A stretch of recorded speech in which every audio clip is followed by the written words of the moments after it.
Hello, magandang araw mga kachinitang Pinoy. Kamusta po kayo?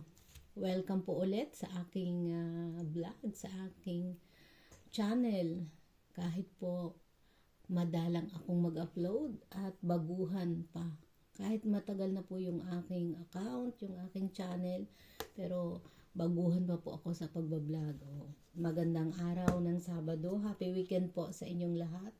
Ang inyo pong kachinita ay nandito sa ibang bansa at tayo po ngayon ay walang trabaho araw ng Sabado at tayo ay mag-aalmusal. Dito po sa amin sa Italia ay malamig kaya doble-doble po ang aking suot. Ayan. At ito ay file. Nakapijama pa po ako kasi ang oras natin dito ay 8:25 ng umaga at wala po tayong pasok, wala tayong trabaho pag Sabado. At nandito po tayo sa ating inuupahang apartment.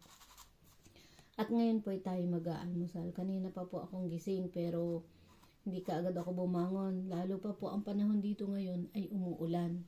Nag-uulan ang panahon dito ngayon kaya hindi kaagad ako bumangon. So, tayo ay mag-aalmusal at meron po akong nilutong pinipig. Itong pinipig na ito ay imported pa. Kasi galing po ito sa Pilipinas. Bigay ng aking tiyahin, kamag-anak na parang binigay niya sa akin to nung buwan pa ng November. So, ngayon ko lang niluto. At paborito ko rin po ito. Sasama natin sa kape. Yung masarap. Yan. Almusal po tayo. Sinangag ko siya na may konting asukal. Tapos ngayon, lagay natin sa kape. Yan.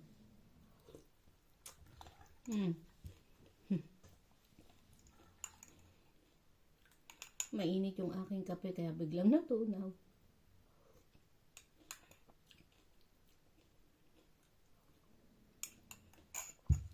Kamusta po kayo yung mga nagdaang Pasko, Bagong Taon, Three Kings? Ako po okay lang. Yung Pasko at Bagong Taon namin dito ay nako, umuulan. Hindi kami, ako at si Mr. hindi po kami naglabas dahil masyadong maulan. Napilitan lang kaming magsimba kasi Pasko, Bagong Taon. Kahit medyo umuulan, pero umuwi na rin kami ng bahay. Hindi na kami gumala. Shoutout po sa aking mga subscriber na nandyan. Thank you ng marami sa inyo. Kahit madalang ako mag-upload, hindi nyo ako iniiwan.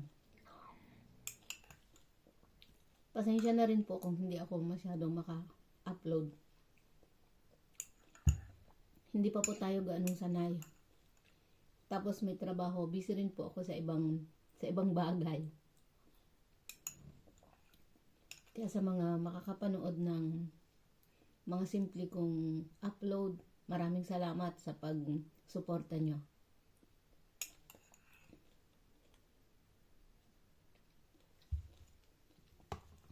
Alam nyo po dito, kapag may pagkain galing Pilipinas, lalo na kung pwede namang i-stock ng medyo matagalan, ginagawa ko po para katulad nito, November pa binigay sa akin, ngayon ko lang niluto at kinakain. Kasi tinitipid po. Nakakasabik din yung mga pagkain Pilipinas. Kasi dito walang pinipig. Manggagaling talaga ng Pilipinas. Kung may mabibilihan ka man dito sa mga supermarket na mga ibang lahi yung nagtitinda, mga galing sa Asia, Pilipinas pa rin po yung pinakamasarap na pinipig.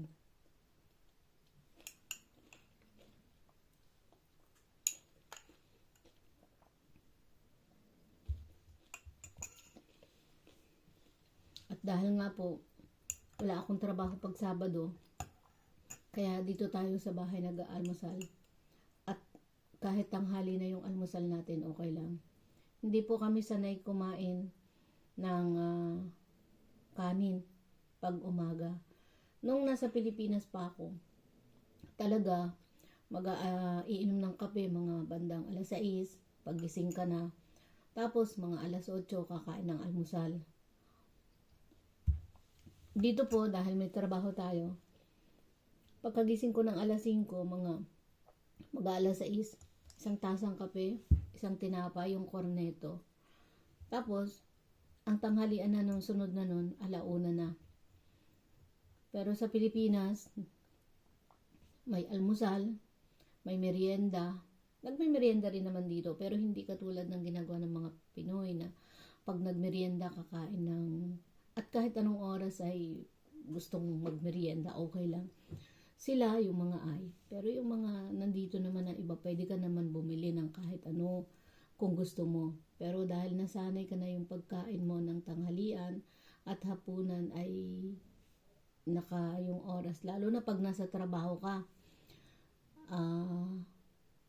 yung mga employer mo ang kain 1:00, so ganun ka rin kakain pagkasabay kanila.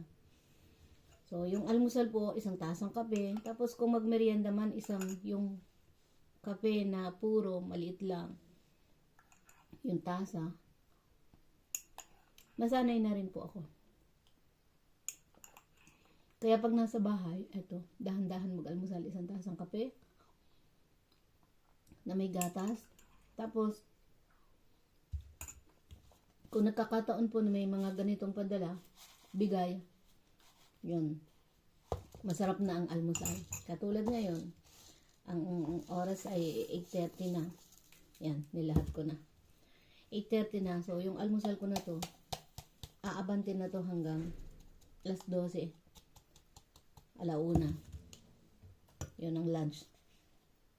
At kung makakapamalengke, pero dahil parang ang pangit po ng panahon sa labas, umuulan. Pero okay lang. Kasi wala tayong mga gamit dito sa bahay, kaya kailangan nating mamalengke.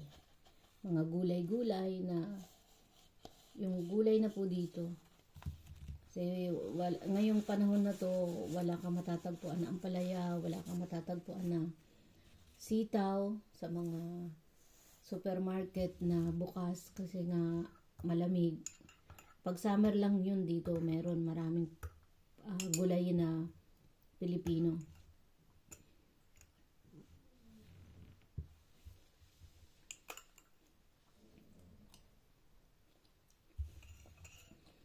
So, salamat po sa panonood nyo at sa pagsama nyo sa aking pag-aalmusal. Baguhan po, pero sana wag nyo akong iwan at sana ay dumami pa, madagdagan pa ang ating subscriber. So, maraming salamat. Bye-bye sa lahat ng madaanan ng video na to.